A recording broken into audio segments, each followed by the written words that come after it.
Jadi kalau tradisi kita harus pahami yang disebut tradisi itu bagaimana.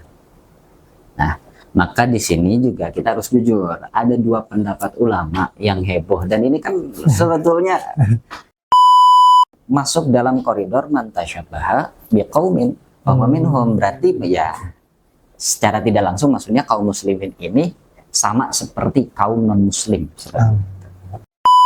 Bahkan sampai yang jual jagung buat buat malam tahun baru itu kebagian dosa jariah karena ini perbuatan kayak gitu Gus. Ikut pencapaian terbaik 2025 saya kemarin lihat Adul apa nggak gila juga udah syukur begitu. Oh iya, alhamdulillah itu termasuk yang atas slogan yang sering digaungkan sama Gus Bah.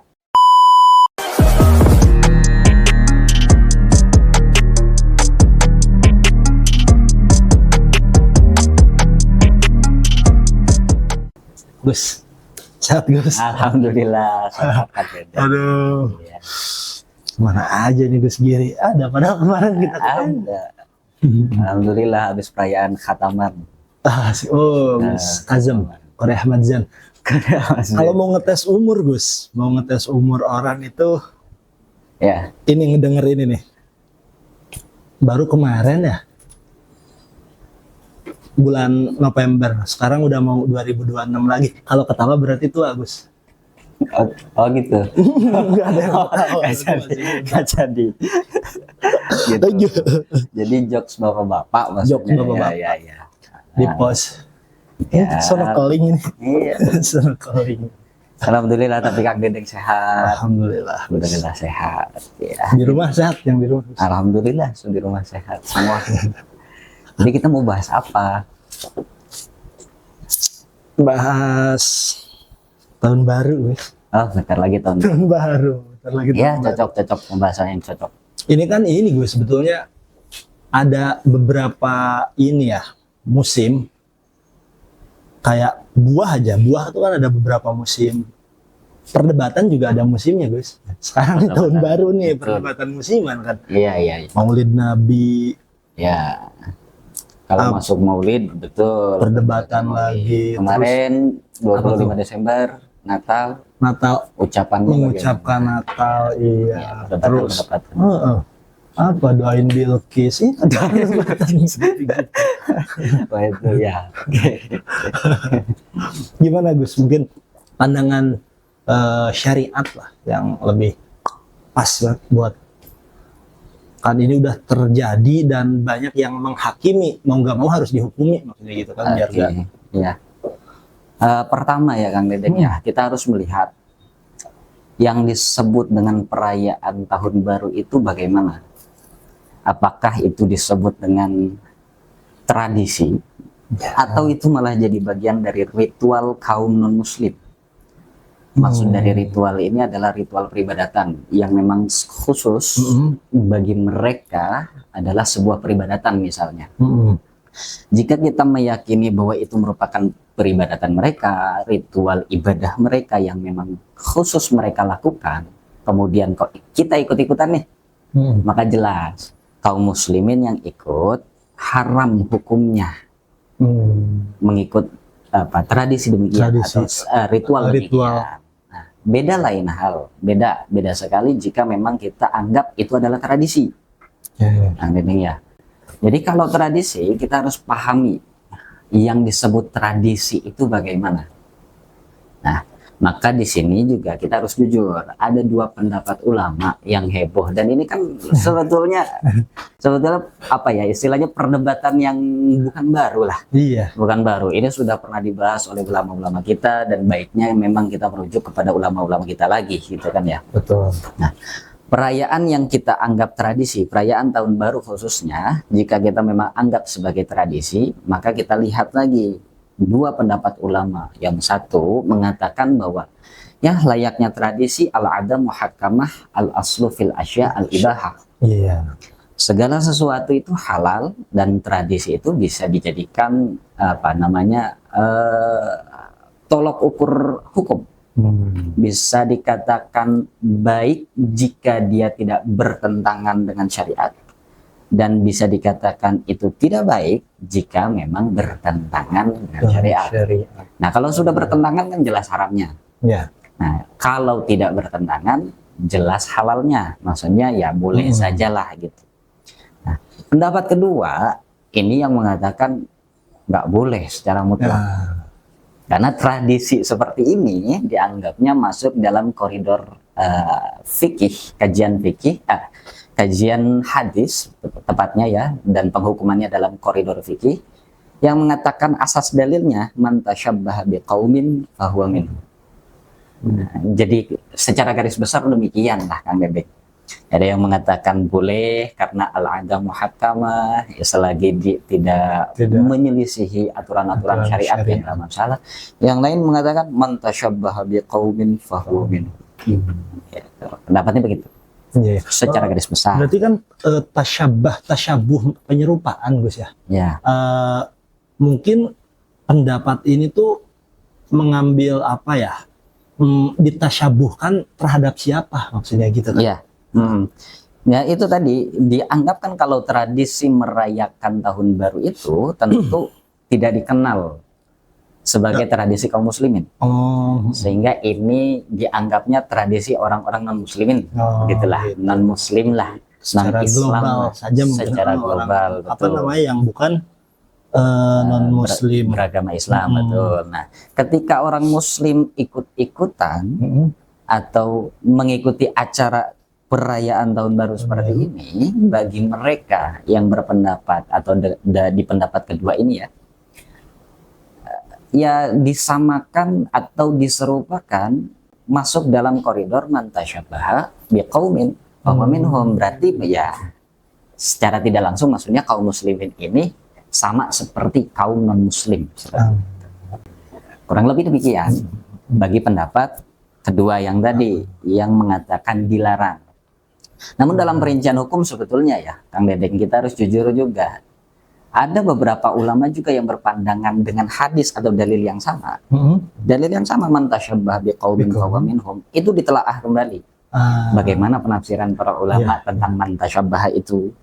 Apa batasan-batasan atau dhawabit daripada tasyabbuh itu?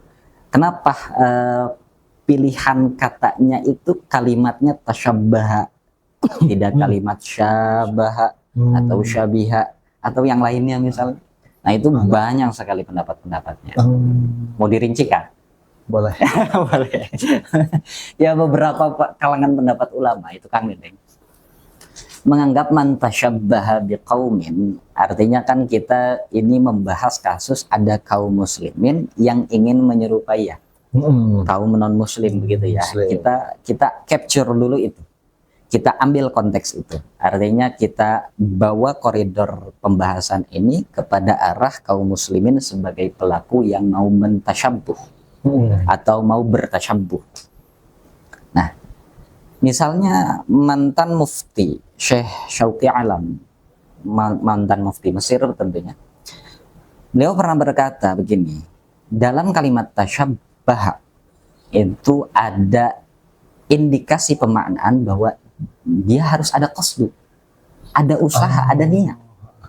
Nah, niat terhadap penyerupaan. Jika kaum muslimin memang melakukan hal demikian, adanya unsur niat, kesengajaan menyerupai sesuatu, menyerupai orang lain, menyerupai tradisi orang lain, yang kebetulan tradisi ini adalah tradisi yang apa istilahnya dimiliki oleh kaum non muslim, gitu. Maka ini dianggap keserupaannya atau dia si kaum muslimin ini bagian daripada dirinya, diri kaum non muslimin. Itu jika kita memandang sudut pandang tasyabbahnya. Nah, bagaimana kalau sudut pandangnya sekarang kita ambil dari tradisi itu sendiri? Nah, para ulama juga membahas, termasuk misalnya Imam Ibnu Hajar Al-Haytami. Imam Ibnu Hajar Al-Haytami itu pernah membahas begini. Dalam unsur tasyabbuh, dalam unsur keserupaan, itu diklasifikasikan.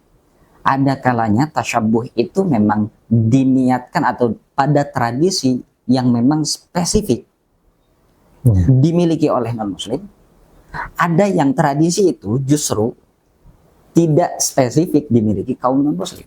Nah, yang spesifik ya kira-kira misalnya ritual-ritual ibadah mereka. Ya, itu kan spesifik. Atau tradisi-tradisi yang memang spesifik mengindikasikan itu adalah milik kaum non-muslim. Nah, yang seperti itu jika kita ikuti sengaja atau tidak sengaja, nah, ini menurut para ulama juga dianggapnya masuk dalam golongan itu. Kalau yang spesifik tradisinya. Tapi bagaimana kalau tradisinya ternyata tidak spesifik dimiliki oleh kaum non-muslim? Seperti mungkin perayaan tahun baru kan tidak spesifik, ini malah jadi perayaan internasional atau tradisinya internasional, tradisi global. Maka yang demikian sebetulnya tidak masalah, asalkan unsur qasdu tadi diperhatikan, sebagaimana Syekh Syauqi Alam berkata tadi. Nah, diperhatikan apakah tujuan daripada merayakan tradisi global ini ditujukan untuk syiarul kufar, mensyiarkan kekafiran atau tradisi kafirnya, maka yang demikian ini pasti haram.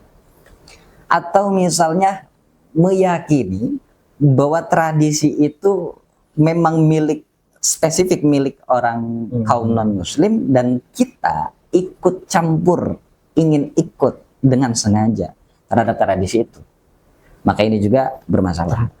Yang awalnya tadi kan kita tahu ya, ini tradisi global, tapi kita yakini sebagai tradisi yang spesifik.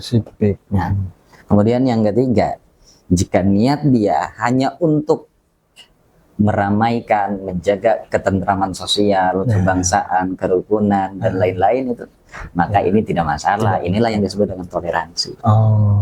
Jadi man tasyabbaha biqaumin fahuwa minhum juga banyak sekali ditafsirkan oleh para ulama kita, dibahas oleh para ulama kita dengan begitu dalam ya sebetulnya. Termasuk Syekh Ali Jum'ah juga pernah menafsirkan atau mensyarahi hadis demikian. Gitu kira-kira. Maksudnya enggak seribet itu. Jadi kan memang yang kalau yang saya lihat di media itu, Gus, itu dalilnya man tasyabbaha biqaumin, tanpa apa namanya tafsir apapun ya udah aja gitu, maksudnya dia telah mentah-mentah dan menganggap itu sebagai ritual peribadahan yang saya lihat di postingan-postingan di sosial media. Sementara ketika itu dikatakan sebagai katakan ritual peribadahan suatu kaum yang katanya non muslim, ritual mana yang dilakukan sambil bakar jagung gitu kan? Ya, makanya itu kita katakan tradisi ya. Makanya kita katakan tradisi. Kalau menjadi ritual peribadatan kan juga agak aneh. Ibadahnya sambil bakar jagung. Berarti kan ini clear, aman kan Gus? Bahkan sampai yang jual jagung buat apa namanya, buat malam tahun baru itu kebagian dosa jariah karena ini perbuatan kayak gitu Gus, ikut ya. Jual jagung mau di malam tahun baru, mau sebelum malam tahun baru, di malam apapun itu, kalau memang dia unsurnya adalah niaga untuk menjual jagung, dan jagung itu kita tahu kan dia adalah satu harta yang memang boleh diperjualbelikan, ada manfaatnya, bisa dikonsumsi, suci juga, ya kenapa enggak? Dan kenapa harus diharamkan gitu kan ya? Apa karena terlibat dalam unsur itu? Kan tidak juga, tidak masalah, bahwa unsurnya pun kan terjadi khilaf, maksudnya begitu. Iya, mana mungkin yang apa yang maksudnya unsurnya aja khilaf, masa tiba-tiba jagungnya dihukumi. Itu kan jagung tuh ada kemanfaatannya. Kalau ini kembang api petasan Gus, kan itu yang bilang mubazir. Kalau saya sih lebih ke bocah seneng gitu saya bakar. Ya. Nah itu dia, dalam polemik perniagaan kita memang ada pembahasan khusus ya dalam akad niaga, akad perdagangan, akad jual beli, akad tijarah itu ya, bahwa harta ini dibahas atau barang dagangan ini ya dibahas ketika hendak diperjualbelikan. Ini diperhatikan oleh para ulama. Nah, salah satunya permasalahan tentang mercon ini kan permasalahan kekinian ya, tentunya nggak mungkin ada di masa salaf, nggak mungkin.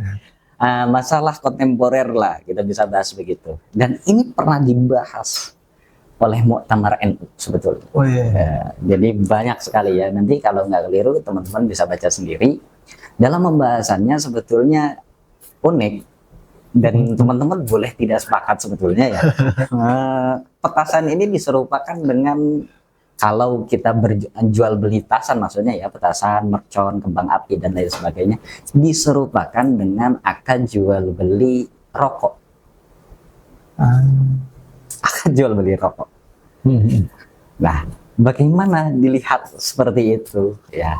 Pada dasarnya yang dikaji, yang dibawa dasar-dasarnya jelas sebetulnya, membahas tentang bagaimana status barang yang dijual belikan itu memenuhi syarat atau tidak. Di antara syarat-syaratnya adalah barangnya suci. Ya. Nah, yang kemudian kita perlihatkan dia harus memiliki manfaat. Nah, muncullah kemudian pertanyaan, petasan suci tidak? Suci aman-aman saja lah ya. Kita nggak pernah tahu atau ada kabar yang mengatakan bahwa petasan ada unsur-unsur yang najis atau lain sebagainya. Yang kedua, apakah bermanfaat? Ini kan menjadi polemik sebetulnya ya. Ada manfaat atau tidak? Tapi di pembahasan beberapa kiai kita, tokoh kita, itu dianggap bahwa mencari kesenangan atau idkhalus surur lil ghair, memberikan kesenangan kepada orang lain, itu bagian daripada manfaat. Jika memang petasan ya, balik lagi ya, bahwa petasan mercon itu memang mampu memberikan kesenangan dan kebahagiaan kepada orang lain. Nah, tapi kalau kita lihat situs misalnya Darul Ifta Al-Masriyah, lagi-lagi kenapa saya harus bawa Masriyah? Saya juga termasuk yang cinta lah terhadap ulama-ulama Mesir, Al-Azhar khususnya. Nah, di Mesir sendiri, kita bicara Mesir, negara Mesir, ada tradisi menyalakan petasan itu justru bukan di tahun baru Masehi, tapi di bulan Ramadan. Anak-anak kecil itu main petasan di jalanan, tempat umum, di tempat-tempat yang ramai kerumunan orang berlalu lalang, itu mainin petasan tiap bulan Ramadan, malam-malam. Melakukan itu, dan kemudian ya karena itu terjadi di masyarakatnya, maka Darul Ifta memiliki kewajiban untuk memberikan hukum. Apa kesimpulan hukum yang dikeluarkan dalam situs Darul Ifta? Fatwa mereka menyatakan bahwa mercon menjual belinya ataupun mempergunakan dua hal yang berbeda ya. Jual beli dan mempergunakan mercon itu sendiri, keduanya haram secara syar'i. Kenapa? Karena dipandang tidak ada manfaat, karena lebih banyak mengganggu orangnya. Kemudian ya tahu sendiri petasan suaranya bagaimana ya, memberikan kebisingan, kekhawatiran, ketakutan dan lain sebagainya. Karena ya Mesir tahu sendiri, ya termasuk negara yang dekat dengan negara-negara yang sedang konflik ya. Khawatir kalau suara petasan dianggapnya suara begitulah maksudnya ya. Nah itu kan ketakutan, artinya membawa ketakutan. Nah karena tidak ada manfaat sama sekali, la faidata laha, tidak ada faidah sama sekali, maka dianggap jual beli yang seperti ini tuh, kita ketika membelinya pun dianggap tabzir, mubazir, tabzirul mal, memubazirkan harta, membuang harta sia-sia. Nah, kemudian mempergunakan apa? Selain alasannya adalah karena mengganggu, ya yang tadi itu, yang mengganggu, ya tadi yang kedua adalah mubazir tadi itu. Ya itu secara dua poin yang diungkapkan oleh Darul Ifta. Jadi kita bisa lihat ada beberapa perbedaan ini ternyata dilihat dari situasinya bagaimana sebetulnya ya. Makanya beberapa ulama-ulama salafiyah yang ada di Saudi Arabia, ada juga yang memiliki pendapat begini, tidak masalah, akad jual belinya pun sah, mempergunakan petasannya pun tidak masalah. Catatannya apa? Tidak mengganggu syaratnya itu. Yang kedua, dilakukan di tempat-tempat yang aman, tidak menyebabkan doror wa diror, bahaya terhadap diri dan bahaya terhadap orang lain. Itu catatan-catatannya. Gitulah kurang lebih. Petasan. Idkhalus surur. Tapi di beberapa kasus ya memang tujuan hanya sebatas apa istilahnya ya, alternatif alternatif hukum ketika memang ingin mengatakan hukum ini apa istilahnya terkesan mau tidak mau harus diberikan kehalalannya, karena agak sulit ya kita misalnya memvonis semua orang akhirnya berdosa karena praktik yang misalnya kita lakukan syadid terlalu keras, hukum-hukumnya terlalu keras, agak sulit lah. Itu gimana Gus? Kalau gitu, maksudnya ini udah terlanjur dan hukum mau nggak mau, wah haram, harus diharamkan gitu. Tapi orang susah buat meninggalkan dan udah kadung banyak yang memakai gitu. Nah itu dia. Gimana Gus? Itulah kenapa al-ikhtilaf rahmah. Kenapa perbedaan ulama itu dianggap rahmat. Saat kita tahu ada pendapat ulama yang mengharamkan sementara tragedi realitas terjadi begitu masif, dan kita tahu ada opsi ulama lain yang membolehkan, maka tidak ada salahnya kok kita pakai ulama yang berpendapat boleh untuk mengabsahkan perilaku mereka. Tapi tadi dengan catatan-catatan tertentu dan dengan tanda petik punya i'tikad baik terhadap agama yang memang tidak ingin mencemarkan nama baik agama, tidak ingin mempermainkan pendapat-pendapat ulama, tidak ingin mengentengkan agama. Itu catatan-catatan yang harus diberikan pelajarannya kepada masyarakat umum, maksudnya begitu. Ya begitulah. Memang tradisi ini nggak bisa langsung tiba-tiba dihilangkan atau dalam tanda petik dimusnahkan. Makanya beberapa ulama ada yang begitu rahmat, memandangkan karena bahwa di Indonesia sendiri tradisi petasan kan tidak hanya dipergunakan malam tahun baru, kadang-kadang terjadi di pesta pernikahan walimah. Oh gitu guys. Iya kan, maksudnya wow kok begitu ya. Kan ada walimah ala Betawi misalnya, ada petasan besar gede, wah itu luar biasa kan, merconnya dader. Nah, nuklir tahun baru itu. Insya Allah langsung damai ya kalau nuklir hadir. Awan turun ini. Gitulah. Ya itu kan maksudnya jadi memilih kaul ulama lain maksudnya untuk menghukumi itu kan untuk perkara-perkara yang maksudnya samar-samar Gus mungkin ya. Kalau yang memang ketika sudah jelas keharamannya ya mau nggak mau maksudnya ya betul. Nggak bisa digimana-gimana lagi. Iya betul. Gitu, jika kan memang itu disepakati atau menjadi ijma'nya para ulama, maka tidak boleh diselisihi yang demikian. Makanya kan ada kaidah-kaidah fikih ketika yang masih diperkhilafkan ya jangan dipertentangkan. Tapi kalau sudah bagian-bagian ijma' kok bertentangan, silakan pertentangkan. Ya, dalam tanda makna demikian. Itu perkhilafan. Perkhilafan itu rahmat sekali bagi para umatnya baginda Nabi besar Muhammad SAW. Bahkan Syekh Nawawi Al-Bantani dalam Syarah Bidayatul Hidayah, Maraqil Ubudiyah, tepatnya ya, kitab Maraqil Ubudiyah. Ada yang baca Maraqil Ubudiyah, ada yang baca Maraqil Ubudiyah, terserahlah. Itu karyanya Syekh Nawawi Al-Bantani. Beliau menyebutkan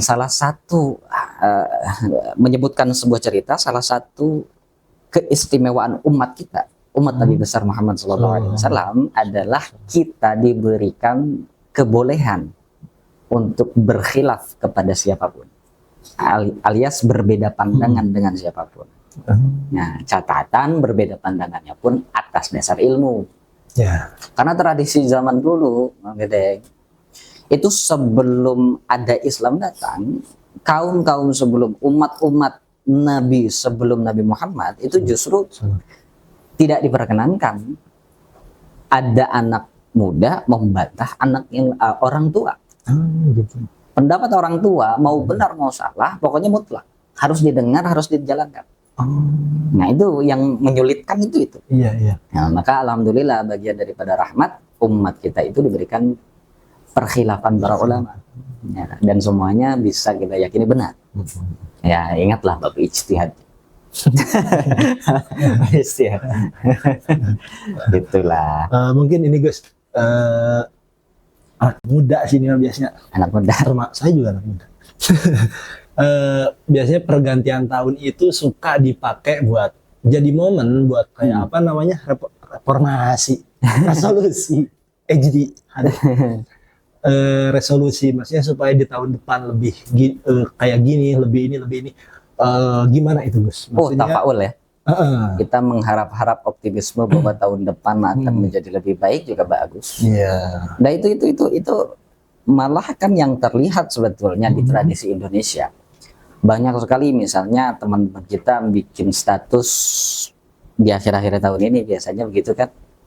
Terima kasih 2025, selamat datang 2026. Nah, ini kan sebetulnya jadi doa baik.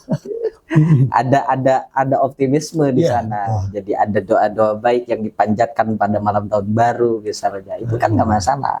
Makanya tradisi tadi yang saya sempat singgung, Kang Dedeng.